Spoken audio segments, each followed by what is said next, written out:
This is Malone Lam, 20 years old, Singaporean, and he's shot to infamy overnight for allegedly carrying out one of the largest crypto thefts from a single person in US history.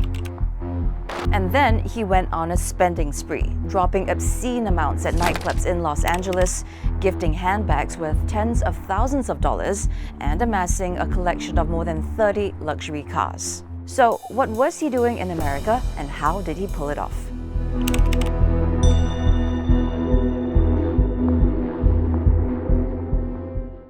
First, here's what we know about when Lam got to the US. He arrived in October 2023 on the US Visa Waiver Program, which allows tourists to stay up to 90 days without a visa.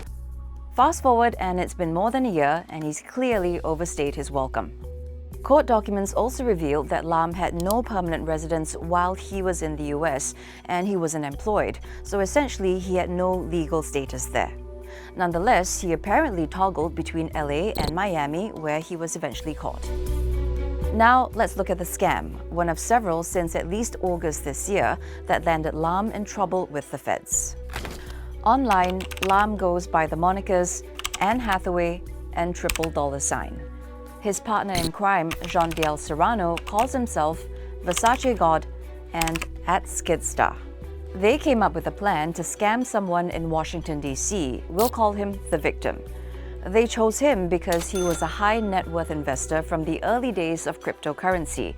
A lot of planning went into hoodwinking the victim. Prosecutors called it sophisticated social engineering. It's basically a fancy term for someone gaining the trust of another in order to extract sensitive information. Their modus operandi worked like this. The goal was to make the victim think that his Google account was being compromised. In the week leading up to the theft on August 18th, a third person was roped in to send him notifications. These were fake alerts of unauthorized Google account access, and the attempts also looked like they originated overseas because proxy and VPN services were used. So imagine if you kept getting multiple notifications saying that someone was trying to get into your account. How would you feel? Worried? Bingo! Cue Lam and Serrano. On August 18th, they called the victim pretending to be from Google's support team, saying that there had been an attempt to hack his account and they needed to shut it down. They convinced the victim to divulge his account security codes. Lam then allegedly accessed the victim's OneDrive and Gmail, where he found the victim's Gemini crypto records. There are screenshots of conversations between Lam and Serrano as evidence. And then, to make it more believable, Lam and Serrano then upped the ante, calling the victim and this time pretending to be from Gemini's security team. They convinced him that his accounts had been compromised and then got him to transfer about $3 million worth of crypto into a wallet controlled by Lam. They then got the victim to download a remote desktop connection program for security. He agreed, and this gave Lam and Serrano real-time access to his computer. All this time, remember, they're still on the phone call. Serrano allegedly manipulated him into opening various files on his computer, including those with private keys to his Bitcoin. While Serrano was on call with the victim, Lam used the access keys to steal more than 4,100 Bitcoin, worth more than $230 million at the time. These screen recordings track how they did it step by step using a mirror program. And you can see Lam's Anne Hathaway and Serrano's Versace God display names here. So, what did they do next? Well, Lam and Serrano allegedly laundered the funds through various mixers and exchanges using peel chains and digital wallets. And then the opulent spending spree. Travel, nightclubs, swanky cars, jewelry, watches, designer handbags, and ritzy rental homes. Lam bought 31 luxury cars, including custom Lamborghinis, Ferraris, and Porsches. Some were a cool $3 million.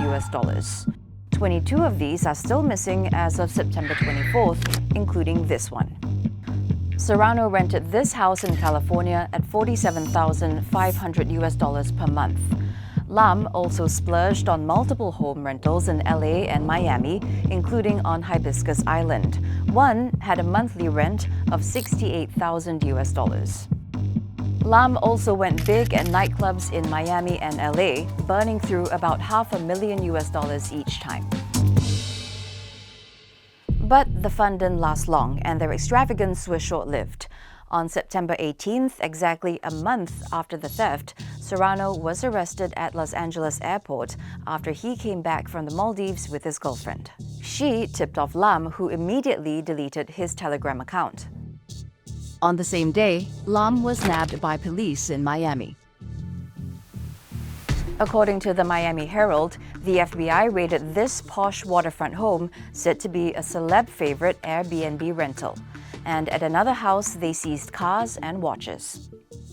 Lam was charged with conspiracy to commit wire fraud and money laundering in a U.S. District Court in Florida on September 19th. On November 14th, he appeared before a judge in Washington, D.C. for a pre-trial hearing to discuss the disclosure of evidence. That's where he requested a speedy trial, which means that the trial cannot be delayed indefinitely. His attorney, Scott Armstrong, told us, Mr. Lam is 20 years old and unfortunately caught up in a very complicated case. We will vigorously defend him. Lam is currently in remand in Virginia, and he'll return to court on January 9th next year for another pre-trial hearing. For each offense, he faces up to 20 years in jail, and he could be fined up to $250,000 or up to twice his gains from the scams.